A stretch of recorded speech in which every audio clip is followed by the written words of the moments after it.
Ever since the golden age of advertising in the 1960s, billions of dollars have been invested in the research and execution of implanting thoughts in your head to make you buy, consume, and obey. Selling you products, protecting you from harm, taking your money, and getting your vote. All without you knowing your decisions are not your own. There are many different methods in the science of dark psychology. But which one of these work? And why can't we stop from having our brains hijacked? To educate us on this topic is our guest. He's an acclaimed science writer with over 40 books, including his newest called Brain Jacking. Please help me welcome our guest, Brian Clegg.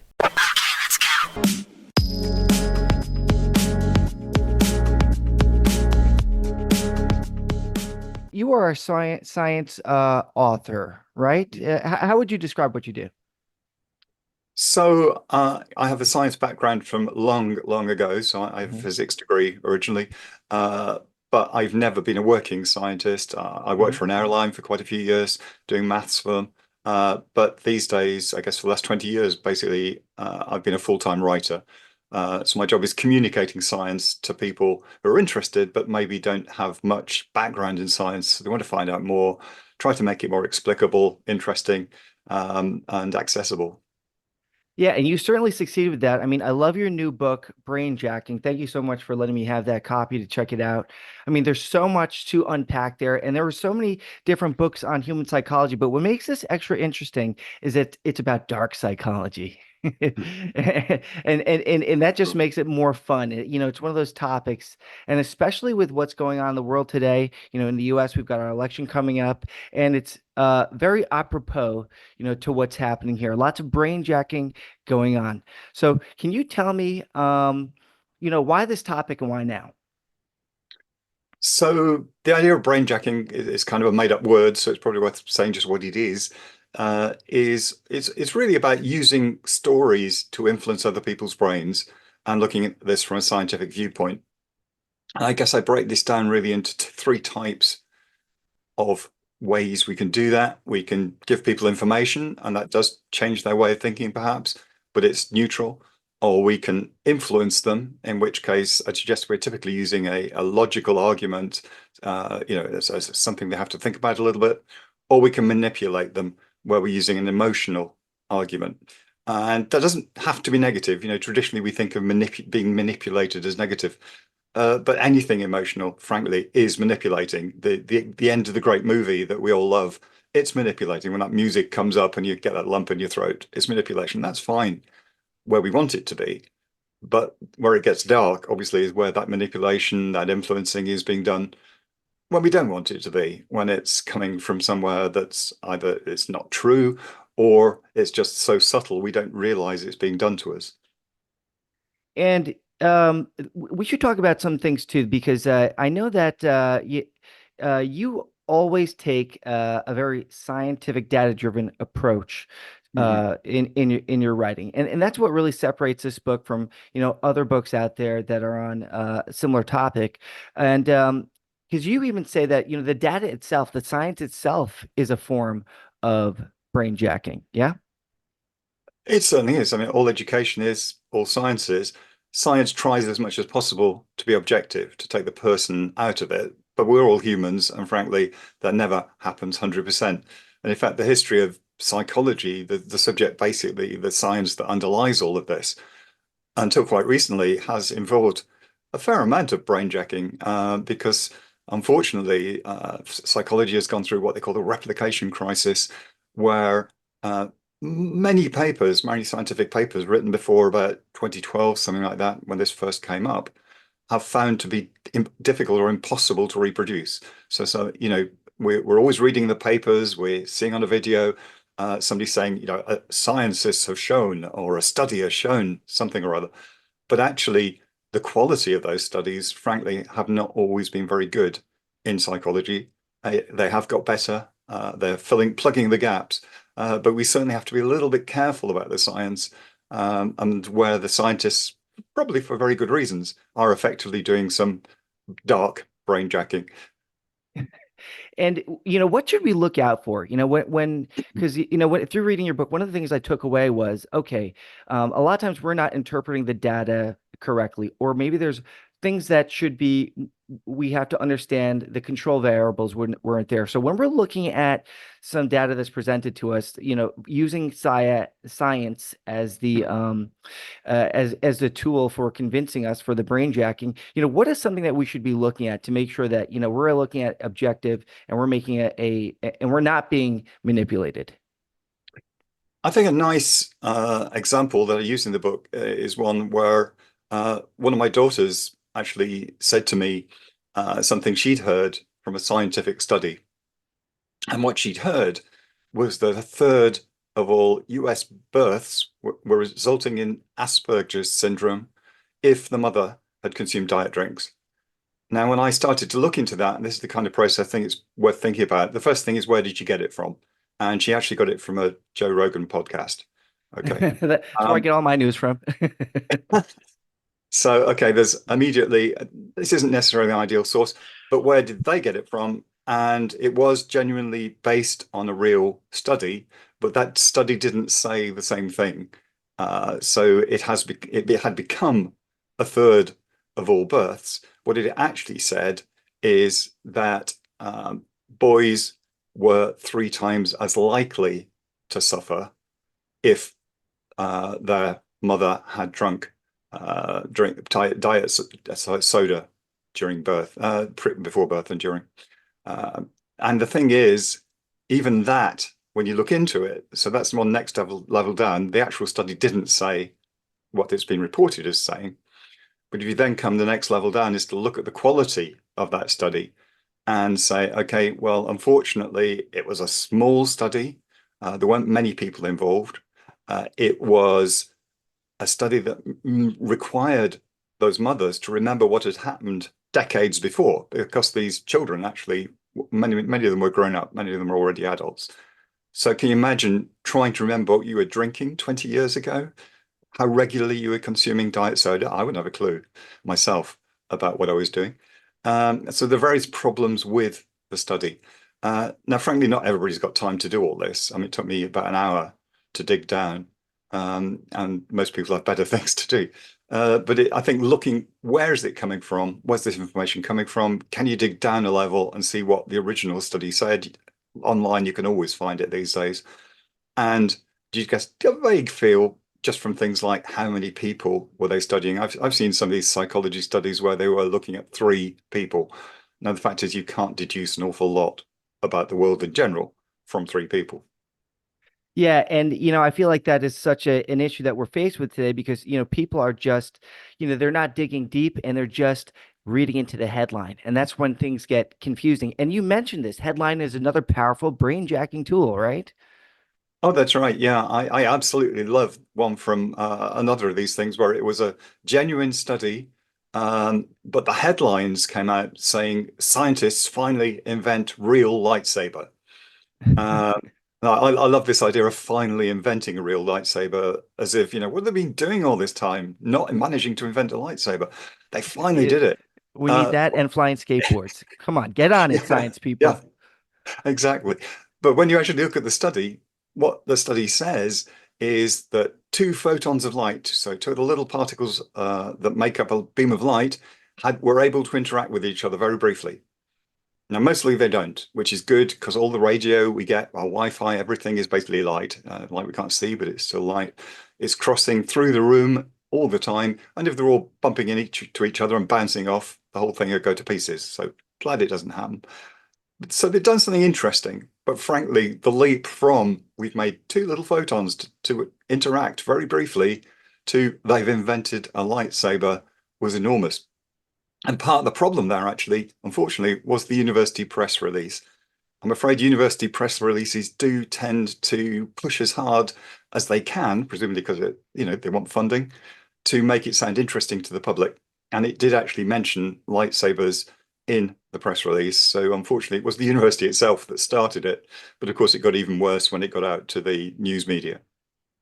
See, now I like that you get on that topic too, the source that is coming from, because one of the things that I'd like to see if the audience can take away from our talk today is two things: how are they being brain jacked, and how can they spot brain jacking? And one of the seems the ways that people really get brain jacked is you look at the trusted source, right? The trusted Mhm. source like this. Why would you think that the university would not be a trusted source? It's coming from a university. It's a Harvard study, something like this. I'm going to Yeah. immediately believe that lightsabers are going to be available at Best Buy next week or wherever, and Amazon. So, it when somebody is putting out a study like this, what it's not always for malintention though, right? Oh, absolutely. I mean, just take that particular example. I'd say it was genuinely interesting physics. Um, Unfortunately, when the PR people talked to the scientists, they said, okay, how can we make this interesting, I presume? How can we make this appeal to the public, catch their imagination? And the scientists said, in a sense, it's not a little bit like you might imagine a lightsaber working. And that was enough really to trigger this whole thing. Um, Even though universities do exaggerate to sell in their press releases, though, I would stress, if you have to choose between your source being a TikTok video and a press release for the university, I would always go for the university, frankly. Now, I'm glad that you brought up the TikTok video. Let's talk about social media for a second here, because is social media the new king of brainjacking? I think it very much is, yeah. Um, in fact, it's really interesting. If you look back at the history of advertising, which is something I cover in the book, and go back to there was a very famous medicinal compound produced by somebody called Lydia Pinkham back at the end of the 19th century. So this was quack medicine, basically. It was stuff that had no medicinal value, although it was 18% alcohol, so it had a certain pick-me-up value. And she was one of the first to really use personalized advertising.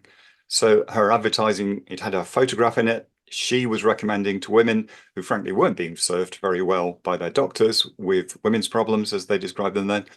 Um, she was saying, I can help you. I'm another woman. Write to me if you've got problems. I'll write back to you. And she did, even 20 years after she died, because thankfully her daughter-in-law was also or Mrs. Pinkham and took over.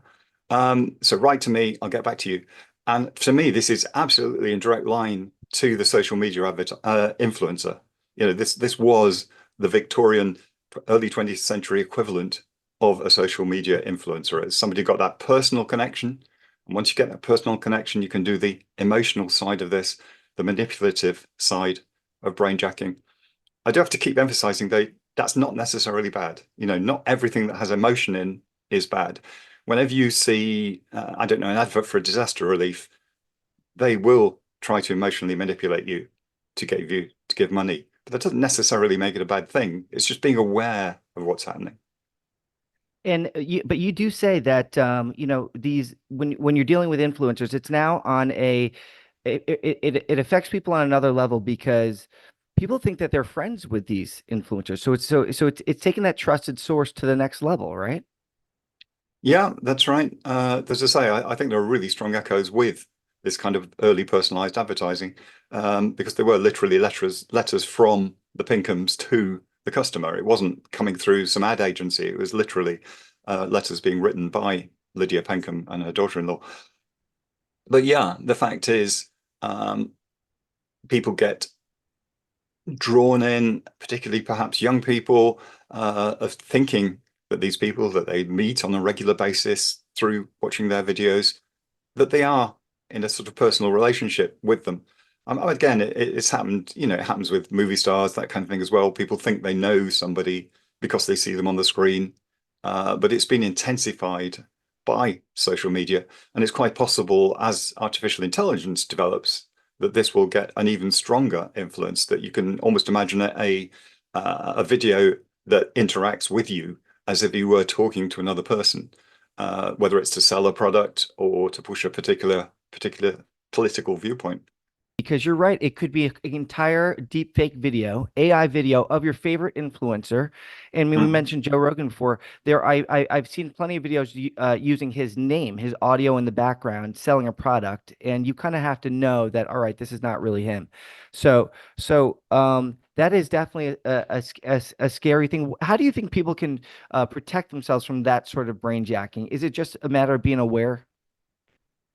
I think to some extent it has to be, yeah. I mean, there are tools that professionals can use, and I know these days there's a certain amount of distrust in some quarters of mainstream media, but the fact is they do have better tools than most of us to check out these sources. And if you see some kind of fact checking that suggests a video is faked, for instance, it may well be useful to think about that. Sometimes you can spot it. Sometimes it just clearly isn't quite right. There's something not quite right about it. It's not quite human-like in the way it acts. But the reality is, as this technology gets better, it is going to be pretty well indistinguishable. And we do have to look for it's difficult. I don't want everybody to be cynical. I don't want everybody to have to say, I don't trust anything. Right. Uh, but you do have to have some kind of filter. And part of it is saying, what do we consider to be a reliable, safe channel of information? And as I say, I still would think, for instance, a university source is better than a TikTok video. I think still a news source that's solid and has been around for a long time and has a good reputation is probably better than something you happen to come across on the internet. Now, how about this? I mean, you brought up a great point. People not trusting anything. If people say that the trust of the media is at an all-time low, do you think it's harder now to impose this type of manipulation, this type of brain jacking onto the general public than it's ever been, or is it easier because the technology is more advanced? Uh, I think it's a little bit of a both, and it depends on your audience.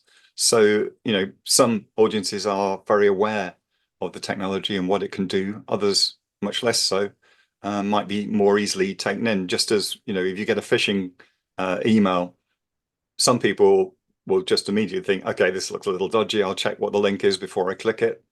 Other people, perhaps older people who aren't so used to the technology or whatever, might just think, oh yeah, this is an email from my bank. I'll just click it and log in, and they've lost their bank login details. So it's a different audience, I guess. Some are better, some are not.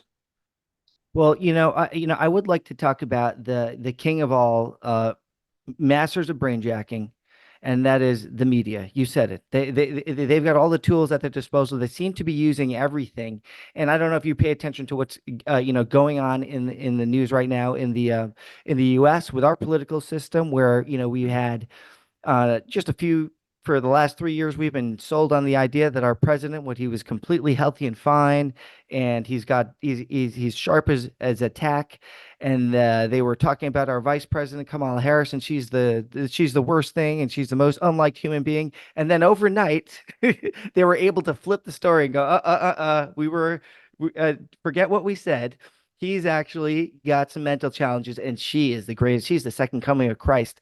How do you unpack something like that? And how do you say how do you think that they were able to? What techniques did they use to execute something like that using what we know about brain jacking? It is interesting. I think part of the thing with the media presentation of news is uh, what the sources are like, and where they're getting their information from. Um, I don't like to be so biased, but I like to think our BBC over here in the UK is probably a little less biased than some of the US TV news channels. Um, but we do have biased sources as well. All our newspapers pretty much have political biases without doubt.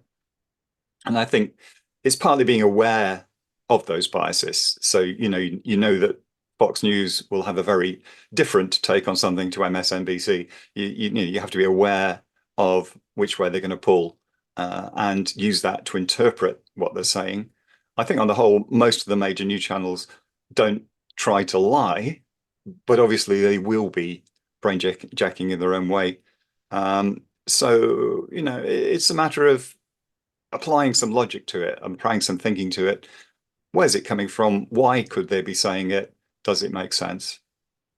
I know that you did say that, one of the things that they use is lying with statistics. Mhm. You gave a good example of if Elon Musk walked into the room and they said, well, how much does everybody make here? You take the average versus the mean. Like, how can they use statistics to kind of uh, you fool us? How can we look at that in a more intelligent way and know when, okay, this is kind of a manipulation taking place? Yeah, statistics are interesting because it's a bit of math that most of us are not all that familiar with. And it's quite easy to get a little bit lost with something like, say, an average. So that's what we're talking about in terms of Elon Musk coming into a room.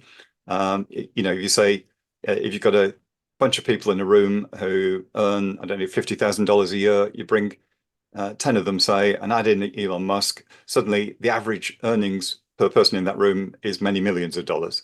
Those people haven't changed apart from bringing him in. So averages are something you have to handle really carefully. There are different types of average, if you like. So that's using what's called the mean. So that's where you add everything together and divide it by the number of people. There are other ways of looking at it. So the median would be to say what's the middle value, and if you use that, it would come out much more representative. In that particular example, it would actually be the $50,000. So trying to find out a little more about what they're using, and frankly, the media are not very good at saying what they're using. They'll often just say average and not explain where it's come from. So sometimes it's useful just to do a little bit of internet research, do a bit of a search on what they are using, where's that number come from. And I think one of the useful things also can be think about what is a big number. If something says something has increased by 100%, the number of murders in a particular city has increased by 100%. And you might think, hey, this city has gone to the wall, there are hundreds of people dying. And then you'd say, okay, what's the actual number behind it? And the number was last year it was two, and this year it's four. So it's gone up by two people. Suddenly it's not a big number. So sometimes averages or percentages or whatever can mislead us. It's useful to say, what are the numbers behind this? Are they a big number? And is a big number what you'd expect? Because, in terms of my budget, $1 million is a big number. In terms of the US budget, it's small change. See, these are things that I would never think. Brian, I got to ask you, did you always think like this, or is this a particular type of logical research that you had to develop over time? Is this something that you noticed? Because I know you did burst my bubble with some studies that you found in the book, especially with Darren Brown and some of the psychic researchers. I was like, okay, he's got me on that. So is this something a way that you've always thought? To some extent, yeah, as I say, I do have a science background, but also after I did the physics degree, I did a master's in something called operational research, and it's called operations research in the US. And what that was, is something that was developed in the Second World War as a way of using numbers in order to affect decision making. And it was originally things like what's the best pattern of depth charges to drop to be most likely to hit a submarine, that kind of thing. But these days, it's very much more applied to the kind of statistics we apply to people. It's used in medical research. It's used, by big companies or whatever. So that was very much a training in this kind of thinking, and I think it's stuck with me from then. So, okay, so this is great. We've all got to take this back and make sure that we start thinking more like you, start digging in a little deeper, start understanding the facts that are behind some of these studies, and really when it comes to, this, I guess this is what they say when you say lying with statistics, that they say you can use a statistical back to there's a statistic that'll prove anything. I guess that's what they mean is by playing games with the medium versus the mean versus, everything you just described. Yeah, yeah. I mean, there's a long-standing statement about there are lies, extreme lies, and statistics or whatever, and it's true to a point. I mean, statistics are really valuable. They're useful as long as you understand what the numbers are saying, but it's quite easy to be mistaken about that. And incidentally, if I can dare to recommend another podcast on yours, there's a really excellent podcast called More or Less. It's made by the BBC by an economist who specializes in statistics, and it just goes into the numbers behind everything we are told in the world and kind of digs into them and discovers what's really happening behind them. That's interesting. Gonna have to definitely check it out. One of the things that takes me to is because you mentioned this and it has to do, with statistics is polls. Yeah, you did mention how polls can be used to manipulate everything, whether they're being just the way that the questions are being answered can or being asked can influence the way a person answers. How do polls or how are polls used in brainjacking? Okay, so I mean, you mentioned the really one of the big things, which is just how you ask the questions, even the order you ask the questions in. There was a classic example from years ago where people were asked increasingly sort of nationalistic questions about, you know, do you support your country? Do you think it's got a great flag? So on and so on. So you're thinking really positively about the country, and then they throw in one saying, should we have national service, where people, are required by the country to sign up and give a year of their life to the country's good? And people tend to say yes more if they've had that kind of backup. Whereas if the questions are more about, do you appreciate independence? Do you think there should be a smaller state? And then you say, should there be national service? People say, no, of course not. It's my decision. I shouldn't be forced to do something by the state. So how you phrase the question, but also how you frame it in the set of other questions is really important. And the other thing to realize with polls is that they are not pure data. So when you see various percentages, usually what's happened is they have manipulated those numbers a bit with the best of intentions, not to mislead. But the fact is, if you take a sample of, say, a couple of thousand people, the chances are it won't be 100% representative of the country as a whole. So they have to say, okay, how many people have we got from this kind of background? Perhaps we haven't got enough to represent the whole country.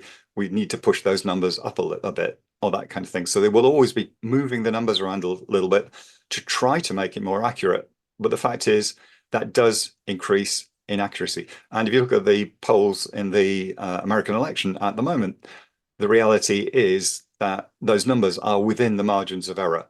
The margins of error, the amount they may be out in terms of representing the population as a whole is bigger than the difference between the candidates.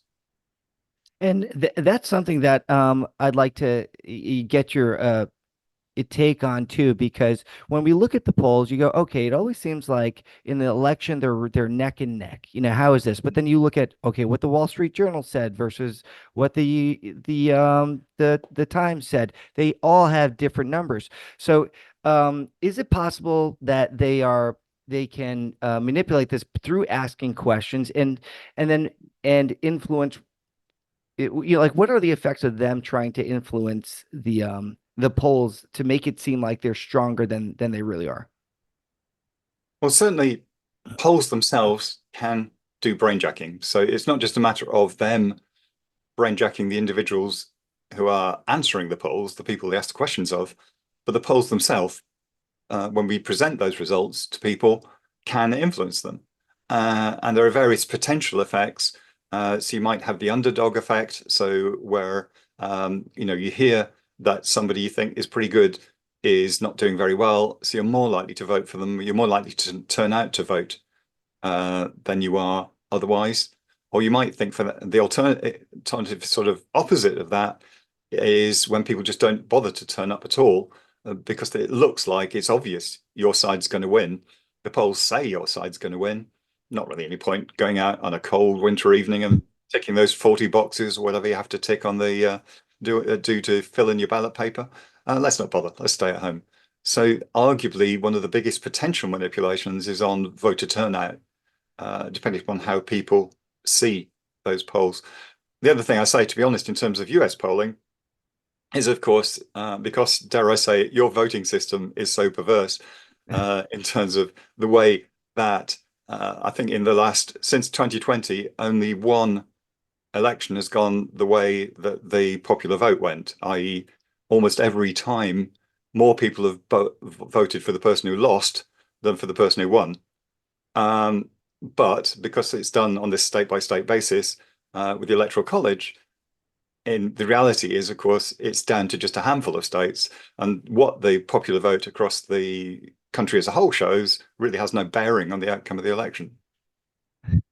Oh, come on, Brian. Our elections are perfectly fine. There's nothing wrong with our process here. You guys going to come back and maybe have to take us over and retrain us again. We're like a kid that's gone wrong. Um, so what about this? I heard there's something called the bandwagon effect too. Is that something with polling? What is that? Yeah, so the bandwagon effect is basically where it looks like things are starting to move in one direction, and because of that, people kind of start piling in on the bandwagon. They believe that this is the right way to be going because it's starting to look like yeah, this is a good thing because so many people are supporting it. Clearly, it should be worth supporting. Now, not all these effects are very strong. In fact, some of them are disputed whether or not they have much of influence at all. I think the stay at home, for instance, type is more impressive, has more of an effect than the underdog type in terms of thinking, oh, this person isn't needs supporting because they're not doing so well. So there are different levels of this, but there are all sorts of little things, little changes, little tweaks that can result from polling. See, this is why I hope everyone goes out and gets your book because after I read the book, I'm looking at everything in real time happen. I'm looking at our current election. I'm seeing, Kamala came out and all of a sudden I go, wow, she's neck and neck already. Look at this. It's like how powerful. And then I read your book and I go, oh, okay, this is all here part of the game. It could have been the questions that they asked. There's so many things at play that we're not even knowing what's happening in the background. But once you start to understand the way, brain jacking works, you can now start to spot these things in real time. And there are things that are so strong here that I didn't even really think about. Like I never thought that, customer reviews were that big of a deal, but this is one of like a super brain jacking, right? Yeah, sure. I mean, historically, what you tend to do, if you want to go out and buy a new computer, buy a car, whatever, buy something small, you may talk to friends and say, okay, what have you done? What's your experience? And it's a bit, again, like the social media influencer. The online reviews become a sort of artificial version of your friend telling you stuff about things. And it's very easy to look at those, if you're on an online shopping site, to look at all those reviews and you think, okay, this has got 4.5 stars. This looks pretty good. Um, and what you're being influenced by there, to some extent, is the algorithm. So something in the background is going to be deciding which reviews to present when you have a look. Yeah, you can dig down to the 567th review if you want, but who's going to do that? You'll look at the first few. Who decides which are the first few? The shop decides which are the first few. So there's definitely some brainjacking happening with those. And obviously, there's also people who try to manipulate that by putting false reviews on, try to attack perhaps their competitors by saying they're rubbish and don't want to go and stay with them, they're terrible, or whatever. So the whole business of online reviewing in this sense of the online reviews you get on marketplaces and such is a really interesting example of brainjacking in action. And it is almost like I don't know if you have Yelp there. Do you have Yelp in the UK? No. Okay, so Yelp is a popular review service here in the States. And I used to own a couple cafes, and what they do is if you don't advertise with them, they suppress your five-star reviews. So you'll see the lower stars come up. When you magically pay for advertising, all of a sudden all those nice five-star reviews start showing to the top. So it's kind of like it's like the mafia. You pay for protection with these with the reviews. So this is why I always go to the three-star review if I really want to find out. I'm like, what does the middle of the road customer have to say? Because I feel like the 1 stars are something malicious. The 5 star, maybe those could have been bought. Maybe those are friends, but the ones right in the middle, that could be an honest review. Um, One thing that you did talk about when you were talking about reviews, which I thought was kind of mind blowing, was this is a form of social credit, right? Hmm. Yeah, And and sorry, go on. no, and it's a slippery slope. So that is going down a really dark side of brain jacking. So because this is something they do in China. So explain how that works and how it can be so nefarious. Yeah, I mean, it's with us to an extent. So, if you use an Uber, say, you rate the driver, but the driver also rates you. If you get a property on one of the property letting sites, it's both the person who's renting the property and you who get rated. In fact, there's a great Black Mirror uh, show, on Netflix. One of their stories is about a country where the rating system has taken over. Absolutely, everybody rates everybody else, and what the outcome of that is. But as you say, the scariest potential for that is what's happening in China, where this is being taken into this whole business of rating each other and being rated by the state is being used, or at least experimented with, in order to say, can you have particular benefits? Well, have you been a good citizen? Have you thrown your rubbish in the bin, or have you thrown it on the floor? Uh, have you voted in the right way, even potentially? This kind of system, obviously, for totalitarian states, has the potential for a horrendous amount of control of the people. It is scary, and it's something that I don't think many people think about how that something as simple as reviewing could really start to impact you in ways that once you go down that path, it's hard to turn back around. Like with the Uber thing. Mhm. I was for a little while not getting Ubers picked up because I remember during COVID time, I was constantly into discussion, the wrong type of discussion with my Uber drivers, Right. and they were giving me low stars, and I wasn't thinking anything of it. And next thing you know, I'm not getting picked up. But imagine this on, scaled into everything you do in life, and now you can't eat at a restaurant, or who knows what could happen. Everything that's going on in China. So this is something we've really got to steer clear of, but it's a new type of brain jacking for sure. Mhm. I think my favorite type though of brain jacking that you wrote about, and I didn't even realize this was a thing, but I actually really love it, is nudging. Right. So This you've not idea come of across the concept of nudging.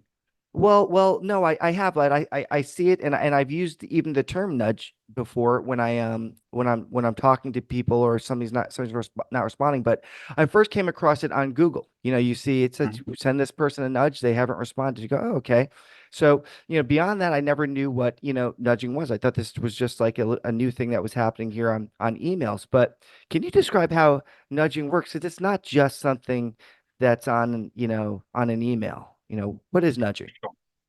Yeah. So the idea of nudging is that it's a way of influencing people without coercing them, which sounds pretty good in a way. And there are some really simple and basic examples of this that have been around for a long time. Sometimes it's just a matter of good user interface design. It's something I always mention is kind of a door.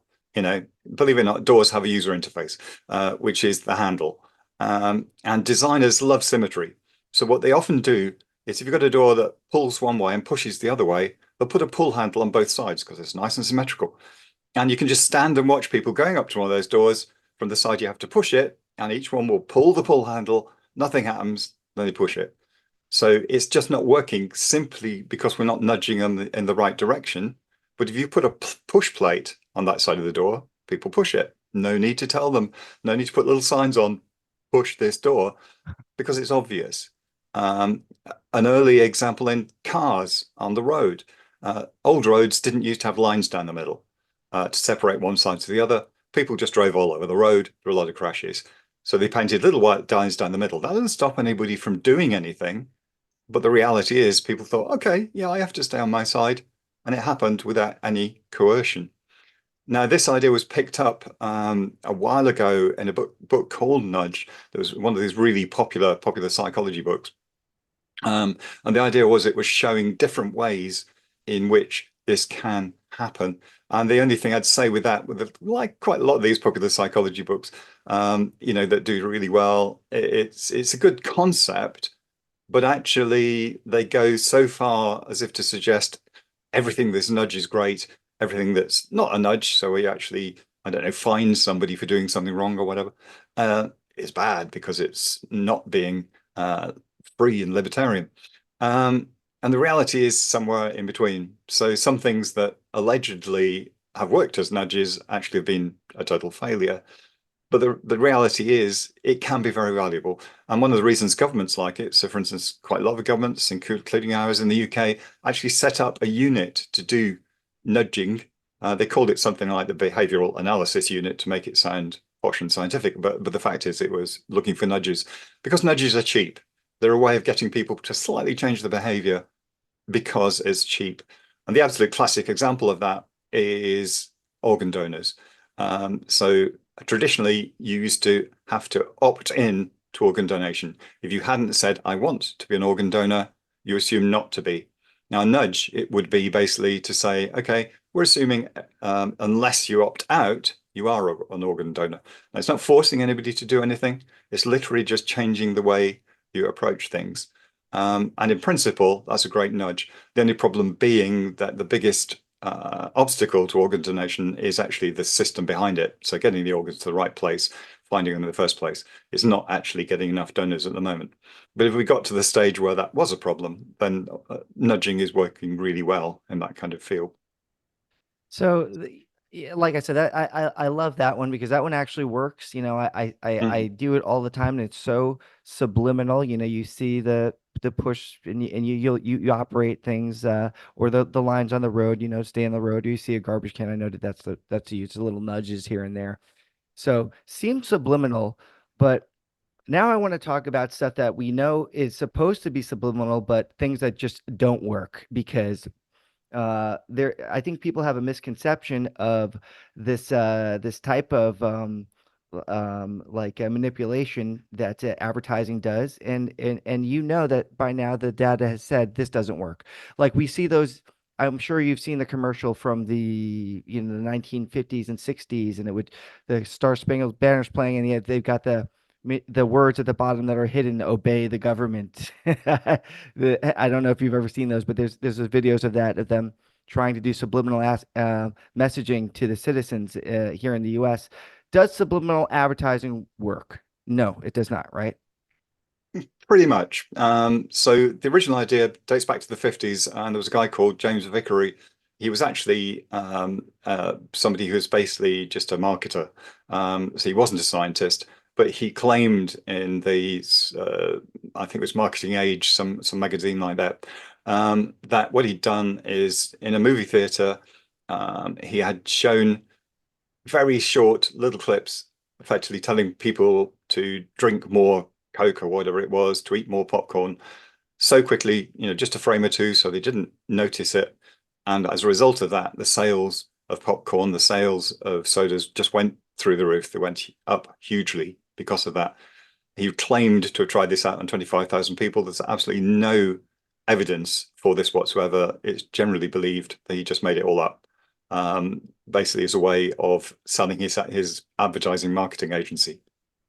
So the original idea definitely was not based on science. It's mostly not been possible to show any real effect from it, which kind of makes sense really when you think about it. It may be that you could unconsciously slightly make somebody more aware of something, but why just showing something saying eat more popcorn would make you want to go and eat popcorn is, pretty unlikely when you start to think about it. And the science really supports it not doing a lot. So, and why is it that people think that if they get shown, a word, or they get put, a song is playing and really there's somebody whispering in the background, that it's going to have some sort of subliminal effect? Our brains don't work this way, right? People don't have to fear this sort of thing. We can't consume that information, right? There's no Isn't that correct? I mean, is there any validity to that? The way we actually consume the information, the way our brains work? Yeah, there's very little evidence for most of this. I mean, another perhaps slightly less evil sounding option is the idea of sleep learning, which is kind of related. So the idea that you play information during sleep and somehow this helps you learn information better. And you can get smartphone apps that you basically put your phone under the pillow at night and it whispers at you, and this is supposed to help you to learn something. And there's been some good work done on looking into that. There is a very small effect in one particular case, so that it can help you remember something you've already started learning a little bit in some circumstances, but it's a very small effect, and you certainly aren't going to magically suddenly become an expert in a foreign language or be able to remember, I don't know, the capital of every country in the world just because it was played to you in a whisper at night through your pillow. So yeah, there are some very small effects, but on the whole, this is not something that has a big influence. And we really, when we're worrying about brainjacking, subliminal advertising really isn't the thing to worry about because there's some other much bigger, much more scary things going on. And is it the way that our brains actually learn that that's the reason why we couldn't pick it up that way? That we need a certain amount of stimulus for it to actually sink in. You can't just flash something by me really quick.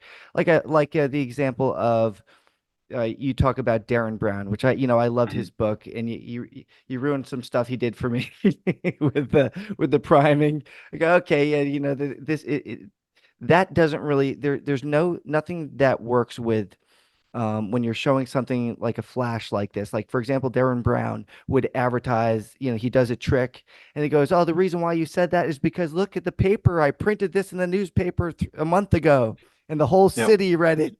And I did a giant trick on everybody." And explain that. Does that have any influence? Uh, Pretty much no. So priming again it is a concept in this case that's come out of psychology, and originally was thought to be much stronger than it really is. So the classic example of a psychology experiment using priming is they got a bunch of students and asked them to make short sentences out of groups of words. And some of the students were given words that suggested being old. So they might put up sort of elderly grey, not elderly, something indirect. So grey, Florida, yeah, I don't know, walking stick or something like that. And then they were asked to go to another room to do the second part of the experiment. And the idea was actually the going to the other room was the second part of the experiment. Psychologists love lying to their participants to make sure they're not influencing them. And what they found in the original experiment was they walked a bit slower if they've been exposed to the old people words. And the idea was it priming them to feel more elderly.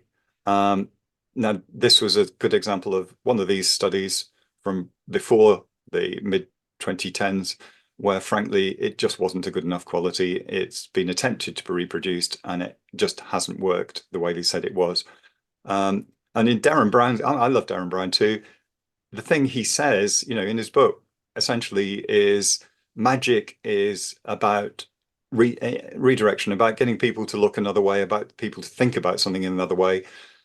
Some people use different approaches, but the way he does it is to use scientific sounding stuff like priming as the reason to get you to look away from the real thing, which would have just been your classic magician's, manipulation of objects when you're not looking or whatever. So it's just standard, straight up, good stage magic of the old-fashioned kind, but he's using these scientific principles as a way of redirecting your attention to think something else is happening.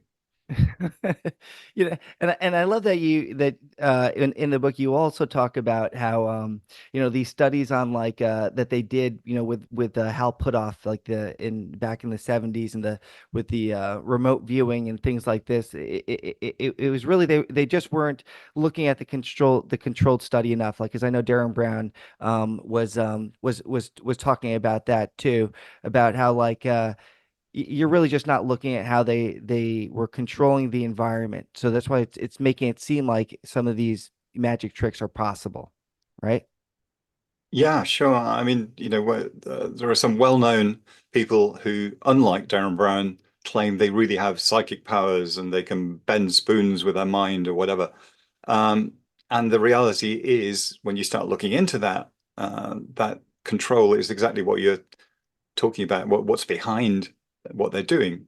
So people who aren't magicians, whether they're scientists or presenters of a TV show or whatever, interviewers, when they see this thing happening, what they aren't doing is looking for the stuff you're not supposed to be looking at.